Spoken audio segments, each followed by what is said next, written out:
Thank you so much for having this meeting, and we're very excited for this project. Again, my name is Christina Haynes. My husband was born and raised in Homer, and he, myself, and our 2 kids continue to call Homer home. My business partner and sister, Amy Ashley, also lives here, and the 2 of us are happy to be the developers of this amazing project.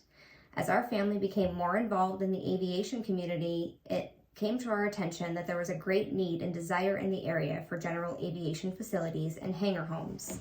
We worked diligently to acquire the Tulin Skyline Heights subdivision, planning to see the project come to completion and provide the southern Kenai Peninsula area with a residential Airpark, which are popular and numerous throughout the state and the Kenai Peninsula borough.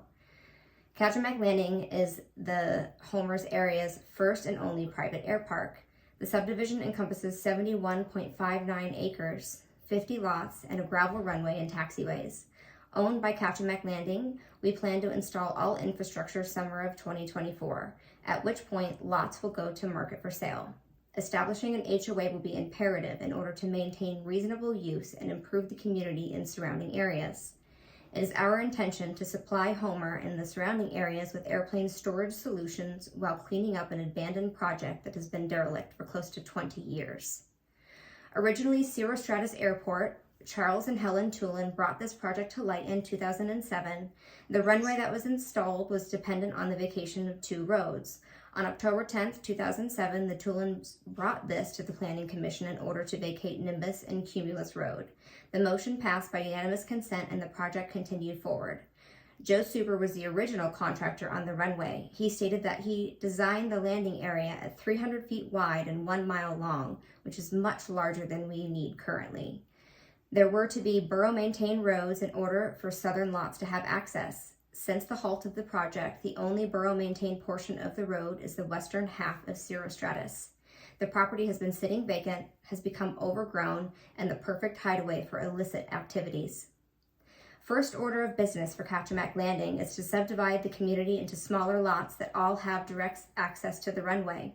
The runway, or Tract A, will need approval as the lot does not meet the length to width ratio.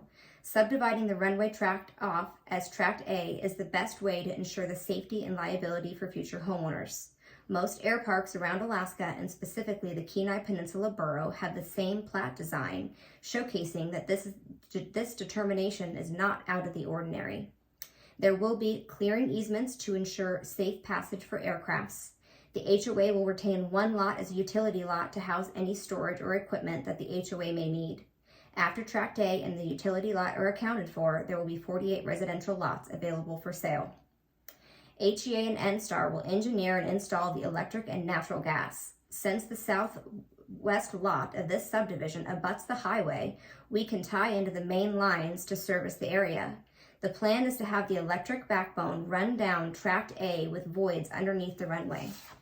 Each lot will be able to easily tie into the backbone once they are ready to start construction. Other lots in this region would have to bore under Diamond Ridge to obtain gas and electric, which would be a huge expense. Having access to the main lines on the highway will give the entire area the opportunity to develop and tie into the grid. This will allow easier access to utilities for every surrounding land parcel. Construction on the gas and electric are scheduled for summer of 2024. The Form 7480-1 for activation of a new or existing landing area has already been submitted to FAA, which is the only FAA requirement. Along with the reactivation of the landing area, we will be updating the previously charted name from Cirrostratus Airport to Kachemak Landing Airpark. The runway will be charted as restricted and private use and requiring permission to land, which will greatly reduce traffic. The FAA doesn't make a determination on whether or not the landing area can be used. They check for airspace conflicts and other possible issues to note them on the chart. East Road Services will be clearing and constructing the runway and roads. Clearing has begun this winter, as that needs to be done when the ground is frozen. The road and runway construction will take place once HEA and NSTAR are finished with the utility installation. The runway will be built to 3,000 feet long, 60 feet wide, and 2 100-foot thresholds and 1,800 feet of taxiway. Continued maintenance of the runway will be provided by the HOA. All roads around the subdivision, Cirostratus, Bardmore, Miss Lassie, and Aviation Way will be constructed to borough maintenance standards.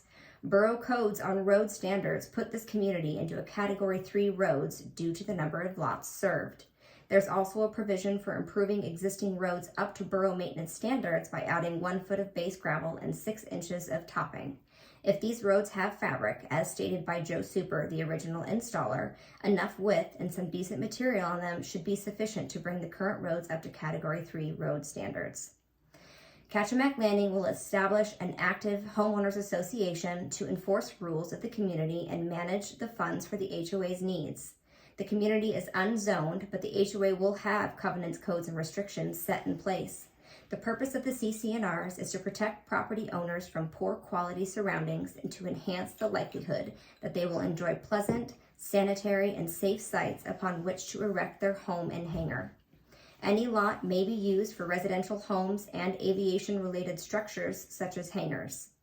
Aviation businesses may own land, store planes, and run the background operations out of their hangars, but there are to be no commercial passenger flights or excessive touch and goes. The CC&Rs will also state building requirements and that each property needs to be built to FHA standards to help with the resale values moving forward. Kachemak Landing is thrilled to be a part of the growth of Homer and cater to the needs of the community. This project will help increase property values, provide desperately needed storage solutions, and give pilots another safe option for the southern Kenai Peninsula area.